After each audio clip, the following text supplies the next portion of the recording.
Good morning. My name is Matt Lopes, as they said. I'm an expat who moved here 13 years ago. I've been where you were, and I understand moving from where you were to coming to another country. It's a lot of work. And ARCR actually helped me and my wife prepare to come here. And before we even left our home, I'm from New England, from Connecticut. And in 2011, we had 92 inches of snow around our house and ice. And my wife said, "That's it." And that was in January. July 2011, we were here and we were retired. Of course, I was kind of wanting to work a little longer, but my wife said, "That's it." She was the boss. I came here. And so we've been happy here. We live also in Escazú. And I was here for maybe 6 months when another veteran, I'm an Army vet, um, talked to me about coming to join the American Legion. And I just was thinking, before you retire, you think about a lot of things. I mean, I worked for a long time, 21 years of education before I even started working, and I was happy doing what I did. But when you think about retirement, you think about sitting around, so forth. But there's got to be something to do besides read books and play golf. And I brought my golf clubs, and to this day, I haven't swung it once. So that didn't work. So I joined the Legion. Now, there aren't too many posts here in Costa Rica. And after COVID, they really declined dramatically. I think we're probably one of two posts now in existence in the whole country. And there was a big collapse because of COVID. Most of us are senior citizens, and so we didn't want to conjugate together and spread the virus. And so it kind of dwindled in size. I mean, the membership was maybe, before COVID, maybe 80 or 90 people.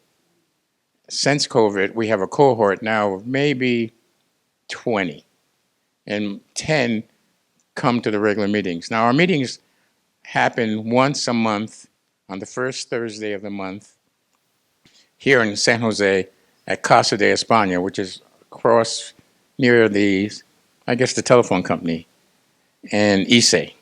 And it's a nice place. It has a lot of facilities.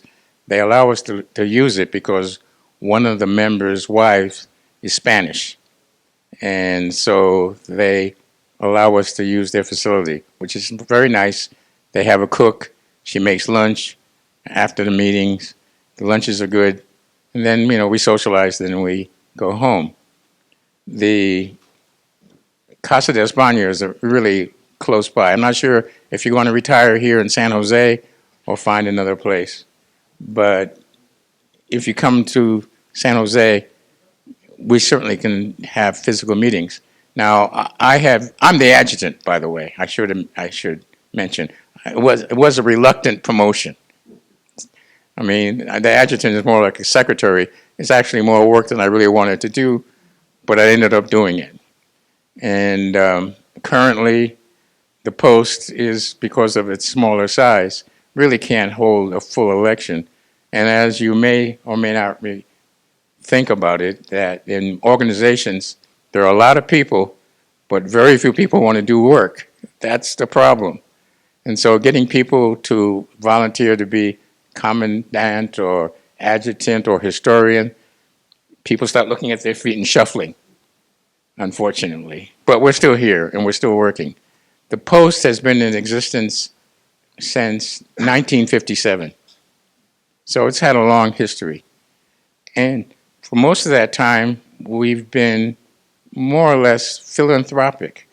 It's not an association here that you just bend your elbow and drink. That's not who Post 10 is. We've tried to do as much as possible to help Costa Rican children by subsidizing scholarships for them and recently, although Martha was sitting in the back, was here. Martha Rollins, she works with the Quebeca Indians, or the native people here. And actually, they're having an Olympic Games, or Indian Games, in the next month or two. And if you retire in that meantime, you might be able to go up and see what the native people actually do and how they live. It's very different.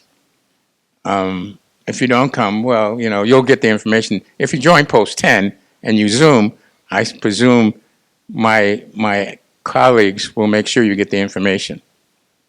Now, we have also a cemetery. Now, I don't want to be gloomy, but I'm going to be 81 next month.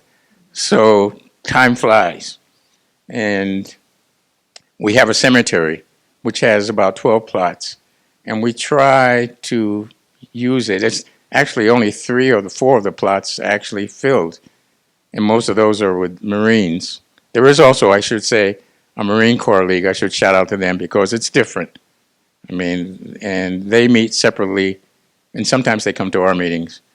I almost never go to their meetings, but I'm Army, so that's one of those things. But the Marine Corps League uses the facility because we share the crypts. And so people who pass away can, if they're veterans, be buried here.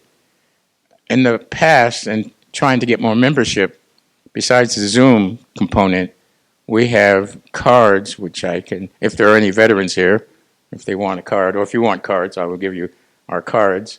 And we have sent letters to embassies, like the Canadian Embassy, any NATO member, actually, to see that some of the NATO countries don't have embassies here, or don't have affiliations and clubs. So we have invited NATO members who want to participate in a collegial way as veterans to join our posts. They can't vote necessarily, but they can contribute to the overall mission of the post, which is philanthropic. So we've been trying to do that. We also, in the past, had a cadre of people who would go to special events like burials and flag ceremonies. And then in the 4th of July, we used to have a huge ceremony at the cerveceria of one of the, I guess it was the beer company. And they would allow organizations to have a big 4th of July with recruitment, the League of Women Voters, ourselves. There would be a band, Uncle Sam, which was actually the treasurer dressed up as Uncle Sam, passing around. There were rides and ice cream. And that went on for like 5 or 6 years when I was still adjutant. And then the cerveceria decided, I don't want them to use our property. So that died. So then we tried Avenida Escazú, which is in Escazú. It's a nice modern area. And we participated in that. But in the last couple of years, 4th of July has been really every man for himself. And that's unfortunate because we don't have the cadre and the people to really foment new membership. So I'm here to recruit. That's my mission today, should you wish to join. And it doesn't matter if you're gray or black-haired or blonde or whatever, we want you. That's all I can say. And if you're willing to participate, we may even elect you to an office, which is a good possibility, let me tell you. But you have to think about what you're going to do. The nice thing about being in a legion is that you get information. All the other members live in different places, and they can keep you updated on things you may have missed. Living by yourself in an apartment or a condo, if you live in an apartment or condo by yourself, you may not know what's going on around you. So belonging to an organization that has tentacles, even though they're somewhat truncated now, still allows you to get information that makes your life a lot easier.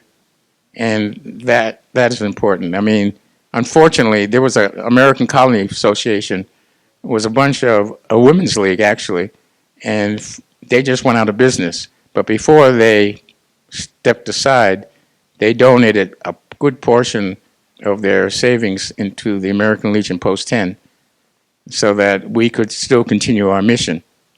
And as I said, there are a lot of organizations after COVID just went south. And so having help from another organization, even though they were going into extinction, allowed us to still increase our ability to help other people. And so I'm asking you, if you're coming here, to think about joining. Now we have an ALCR10.org website you can go to. I got my cards I'll give out to you. It shows our treasurer, our chaplain, my adjutant number. And you can call on Waves or, on WhatsApp. I'll take the call and see if you're interested. We can come to a meeting. The first meeting you come to, we'll even buy you lunch. Yeah. Not that we're desperate, but you can see the fellowship and so forth. And we've gotten some new members, and that's helpful. My only problem is I have to do the minutes of all the meetings too. And that's, that's a lot of work. But as I said, I'm retired.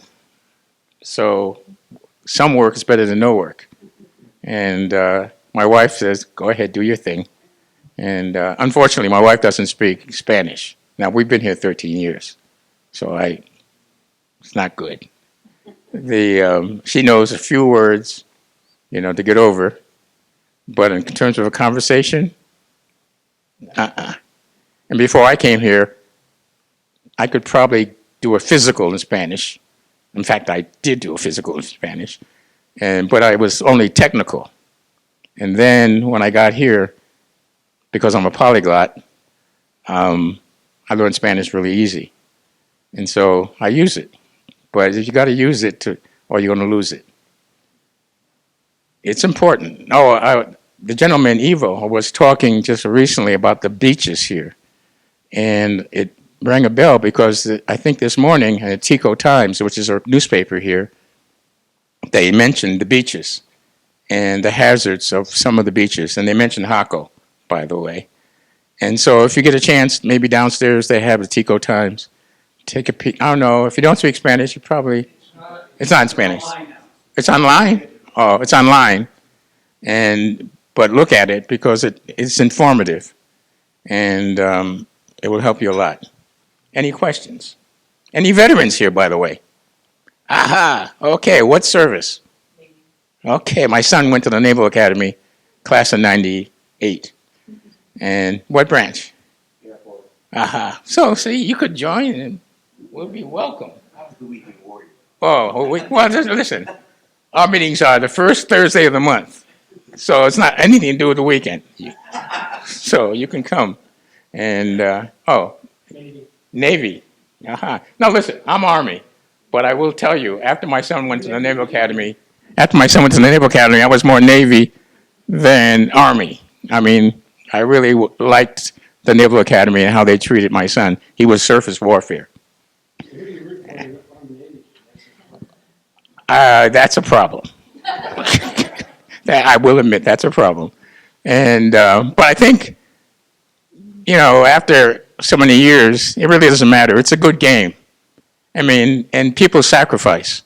And you don't understand how much these young people have to do to get their commission until you've seen what they go through. And then the hazards. I mean, I went, before I retired, and I'm going to quit because I know you guys want to go to lunch. Before I retired, there was a meeting of a lot of us executives, and I was a specialist in HIV and AIDS, but a long time ago. And they asked any veterans in the hall to stand up. And there couldn't have been more than, out of a hall maybe of 300 people, there couldn't have been more than maybe 15 of us. And that was a long time ago. It's very difficult to find veterans now. And that's unfortunate. I mean, we have military, but it's volunteer. And we're still trying to figure out how to connect with them. It's a different world. And maybe getting new blood into the post will have insights into us figuring out how to make those connections. I thank you for your time.